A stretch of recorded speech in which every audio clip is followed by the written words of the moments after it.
ගෝඨාභය රාජපක්ෂට තරම් මේ රටේ ආණ්ඩු රට ගොඩනැගීම සඳහා අවස්ථාවක් ලැබුණේ 94 චන්ද්‍රිකාට. 94 චන්ද්‍රිකා කරේත් මේ තරම් විශාල බලාපොරොත්තු පොදු ජනතාවගේ තිබුණා. ගෝඨාභය රාජපක්ෂ මහත්මයාගේ මැතිවරණ ව්‍යාපාරයට ලංකාවේ මෙතෙක් ඉතිහාසයේ ඡන්දපොළට නොගියපු දේශපාලන දිහා පැත්තකට වෙලා හිටපු පිටරට හිටපු ශ්‍රී ලාංකික විශාල ප්‍රමාණයක් මේ ගෝඨාභය රාජපක්ෂ රට හදාවේ කියන විශාල බලාපොරොත්තුකින් ඡන්දෙ දුන්නා. හරිද? හැබැයි ඔහුගේ මීඩියා කැම්පේන් එක සමත් වුණා. ඔහුගේ ඇත්ත හැඩරුව එළියට එන්න තියෙන වලක්කලා තියෙනවා. වේදිකාව කතාවක් මෙවැනි මාධ්‍යසා මේතන මම දැක්ක එකක් කරලා තිබුණා නේද? නමුත් නේද? ඊට පස්සේ අපි ගත්තොත් මොකද්ද අපි දැක්ක මාධ්‍ය සාකච්ඡාවේ ප්‍රශ්න දෙකක් කරනකොට අයියගේ මූණ බැලුවා. ඊට පස්සේ කවදාවත් මාධ්‍ය සාකච්ඡාවක් තිබෙන්නේ නැහැ. කාටවත් මුහුණ දුන්නේ නැහැ. හංගල ලොකු ප්‍රබන්ධයක් ගොඩ නැගුවා. මීඩියා එින්ද ගෝඨාභය රාජපක්ෂ කියන්නේ මීඩියා ප්‍රබන්ධයක්. හරිද? ඒ ප්‍රබන්ධය අයිස්කන්ධ දිය වෙනවා වගේ දිය වෙන්න පටන් ගත්තා. අපි මීඩියා ප්‍රබන්ධ නෙමෙයි. අපි මේ රටේ ජනතාවත් එක්ක ගැටිලා ඔවුන්ගේ ප්‍රශ්න මේ ආර්ථික පිළිබඳ ආර්ථික චලනය පිළිබඳ දේශපාලන සංස්කෘතිය පිළිබඳ අපිට අත්දැකීම් තිබුණා. අපේ ජීවිතේ මේක. අපිට තව ජීවිතයක් තියෙනවා. අපි දේශපාලන ජීවිතය තොරන්නේ නැහැ. අපිට අතිශය අවංක උවමනාවක් තිබෙනවා මේ රටත් මේ රටේ ජනතාවත් මේ අත්පත් වී තිබෙන ව්‍යසනයෙන් ගොඩ ගැනීම සඳහා. ඒ සඳහා දේශපාලන තෝරාගත්ත මිනිස්සු. ඒ නිසා ගෝඨාභයගේ බලය අපිට එච්චර ඕනේ නැහැ. හොඳයි.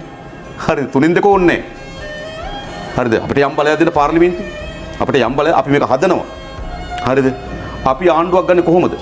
අපිට බලයට පත් කරගෙන වෙලාවේදී අපිට ඡන්දෙ නොදුන්නු ඡන්දදායකයා. රට ගොඩනැගීම සඳහා දායක කරගන්න අපි ආණ්ඩුවක් හදන්නේ. මේ රට හදන්න ඕන. මේ චමුදිත ඇති මදිද දැන්? මේ කණ්ඩායම් දෙකක් තවත් ඕගොල්ලෝ අපේ પરම්පරාව තවත් විශ්වාස කරන්න ඕන මේ අය. අපේ දරුවන් විශ්වාස කරන්න ඕන මේ කණ්ඩායම්.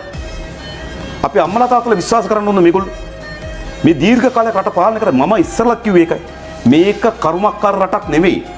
මේ රටේ තාම හොඳින් හදන්න පුළුවන් රටක්. ස්වභාවික සම්පත් පරිසර පද්ධතිය රටේ පීඨිම රටේ මානව සම්පත අපේ රටේ ශිෂ්ටාචාරය මේ ඔක්කොම ඉතා හොඳින් කළමනාකරණය කළා. දියුණු ආර්ථිකයක් ගේන්න පුළුවන්. ලෝකේ පෞගේ දශක දෙක ඇතුළත ලෝකේ පිමි ගණන් ඉස්සරහට ගියා. ලෝකේ තාක්ෂණයෙන් ඉස්සරහට ගියා. කලාවේ සාහිත්‍යයෙන් ඉස්සරහට ගියා. නිෂ්පාදනයෙන් ඉස්සරහට ගියා. විද්‍යාවෙන් ඉස්සරහට ගියා. නේද? මේ සෑම දෙකම ලෝකෙ ඉස්සරහට ගියා. අපි මොකද්ද කරේ? මේ පාලකෙ මොකද්ද කරේ? ඉස්සරහට ගියා. ඥානක ගාවට ගිහලා බලනවා මේ බිස්නස් එක කරන්න පුළුවන් මොන දේශපාලන තීන්දුවද ගන්න. මෙහෙම කට්ටියනේ. බලන්නකෝ ඔයගොල්ලෝ අත් නූල් කරවල ෂර්ට් එක ගලවලා බලන්නකෝ ඔයගොල්ලෝ. පොඩි බැඳගෙන ඉන්නේ. අර ඇටමාල මේ ඇටමාල. මේ ගෝත්‍රික නායක ටික බයේ ජීවත් වෙන්නේ. ඇයි ඔච්චර යන්නේ කන්නලව් කරන්නේ? බයයි. ඒගොල්ලෝ බයයි. ඒගොල්ලෝ හොරකම් කරපු ප්‍රමාණය ඒගොල්ලෝ දන්නවා. ඒගොල්ලෝ කරපු අපරාධ ඒගොල්ලෝ දන්නවා. ඉතින් හැමදාම ඥානක ගාව ගිහලා බාර වෙන්න ඕන. එහෙම නැත්නම් තිරුපති ගිහලා වඳින්න ඕන. එහෙම නැත්නම් හදිහුණියම් කරන්න. බලන්නකෝ තියෙන තරම්. නේද? අරයා ගේනවා මෙයා ගේනවා. මම කියන්නේ කෙනෙකුට තියෙන පුළුවන් බෞද්ධ ආගම පිළිබඳ විශ්වාස කරන බෞද්ධ වතා පිළිවෙත් වල ඉන්න. මේගොල්ලෝ එහෙම නෙවෙයි. හරිද?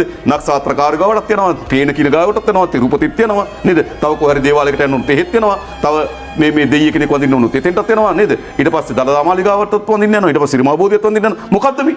සකල පුජන් වගේ. හරිද? බයයි. ඒගොල්ලෝ දන්නවා ඒගොල්ලෝ වංචනිකයෝ බව. හරිද? ඒ නිසා ඕගොල්ලෝ කවුරු හරි හිතනවාද මේ පාලකයන් එක මේ රට ඉස්සරහට යන්න පුළුවන් වෙයි කියලා? යන්න බෑ. මේක ගෝත්‍රිකයි. මේක නාස්තිකාරී. මේක විනාශී. මේ නව තරුණයා මොකක්ද දිල්ලන්නේ? අපේ විශාල ආස්වාදයක් සතුටක් තියෙනවා. මේ නව තරුණයා ඇවිල්ලා පෝස්ටර් එක අල්ලන් ඉන්නකොට අපිට අලුත් රටක් හදලා දෙන්න. අපේ අනාගතය විනාශ කරන්න එපා. අපේ රට ගොඩ දාලා දෙන්න කියලා ඉල්ලන අපිට ආස්වාදයක් එන්නේ නැද්ද? ඒක අපි විඳිනවා ඒක. මේ රටේ නව තාරුණ්‍ය පාරට බැහැලා තිබෙනවා. මේ රටේ අලුත් නේද? අලුත් සමාජ කණ්ඩායම් ගොඩනැගිලා තිබෙනවා. මම එකක් ස්තුතිවන්ත වෙනවා. මම මේ ජනතාවගෙන් ඉල්ලන්නේ මොකක්ද දන්නවද තමුත්? ඔබේ මේ විපරම මේ පරීක්ෂාව හැමදාම තියාගන්න. අපි බලයට ගත්තත් ඔබ අපිව පරීක්ෂාවෙන් ඉන්න. ඔබ අපිව සුපරීක්ෂා කරමින් ඉන්න. හැමදාම අපේ රටේ තිබුණු සංස්කෘතිය මොකක්ද? මේ ආණ්ඩු කරපුවා හිතන් හිටියා. හොරකම් කරලා, නඩු වලින් බේරිලා, නඩු ඉල්ලාස් කරගෙන, ත්‍රාඩකම් කරලා බලන්නකො පොහොර නැවකව පොහොර ඇටයක් බාන්න නැතුව. $6 මිලියන 6.9ක් බිව්වා මේ කවුද? සත්සේන්ද්‍ර රාජපක්ෂ. පොහොර ඇටයක් නේ. හරි $6 මිලියන 6.9ක් චීන සමාගම් වලට කිව්වා. මේ බහණ්ඩාගාරේ ධනෙ. හරිද? ඉතින් එහෙම විනාශ කරපු කණ්ඩායමක් මේගොල්ලෝ. ඒ නිසා මම කියන්නේ හරිද? මේගොල්ලෝ ජනතාව ගැන හිතියේ හැමදාමත් ඒගොල්ලන්ට යටත් වුණු වහල්ලු හැටියට ජීවත් වෙයි කියලා. හැබැයි පළවෙනි වතාවට ජනතාව ඉස්සරහට ඇවිල්ලා තියෙන දේශපාලක අභිමු. අද දේශපාලකයා අද මේ ආණ්ඩු පක්ෂයේ ඇමතිවරු නේද බයයි. හරි ජනාධිපතිවරු එළියට එන්නේ. ජනාධිපතිවරු ඉන්නේ කොහෙද දන්නේ? ජනාධිපතිවරු රට අමතලානේ. ඔබ දිනනවා ජනාධිපතිවරු ලංකාවේ ඉන්නවා කියලා දන්නවද? අපි දන්නේ කොහෙද ඉන්නේ කියලාවත්.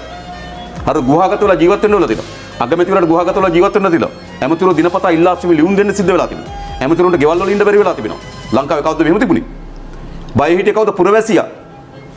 ඇමතිවරයාගේ වාහන පේලියනකොට පුරවැසියන් අයින් වෙලා දෙන්න ඕන යටත් වෙච්ච. නේද? ඇමතිවරයා මොකක් හරි කිව්වම ඇකිල්ලා යන්න ඕන. ඇමතිවරයා හොරකම් කරලා ලොකු ජීප් එකකින් ආපුවම පොලිසිය මහත්තයා සැලුට් ගහන්න ඕන. හරිද? බෙලහීන කරලා කොඳු කඩන ජනතාවක් හිටියේ. අද අපේ රටේ තිබුණු සංස්කෘතිය මොකක්ද? දේශපාලකයට බය ජනතාවක් හැදුවා. හැබැයි දැන් මොකද වෙලා තියෙන්නේ? දැන් ජනතාවට බය දේශපාලකයෙක් ඇදලා තියෙනවා. හොඳ නැද්ද? හොඳයි. ඒක තමයි වෙන්න ඕන අපේ රටේ. හෙට මාපිය ආණ්ඩුවක් ගත්තා. අපි ජනතාවට බය වෙන්න ඕන. අපි ඉස්සරහා ඉන්නවා අපි කැඩපතක් නේද? කන්නාඩි දිහා බලාගෙන අපි දිහා බලනව නේද කියලා අපි සුපරීක්ෂාවෙන් ඉන්න ඕන. එහෙමයි ආණ්ඩුව හදන ලෝකේ එහෙමයි ආණ්ඩුව හේතුනේ. හැම නායකයම කල්පනා කරනවා තමන් ඵලයට පත් කරපු ජනතාව තමන් දිහා බලන් ඉන්නවා. ඒගොල්ලෝ මොකක් හරි කරොත් ඒගොල්ලෝ මට මොන වගේ ප්‍රතිචාරයක් දක්වයි. අපේ රටේ එහෙම නෙමෙයි.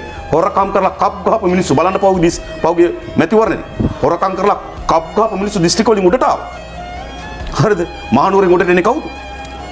මේ හම් කළුතරෙන් උඩට එන්නේ කවුද? කුරුණෑගලින් උඩට නුනත් නේද? උඩටත් ආවේ එහෙම කෙනෙක් තමයි.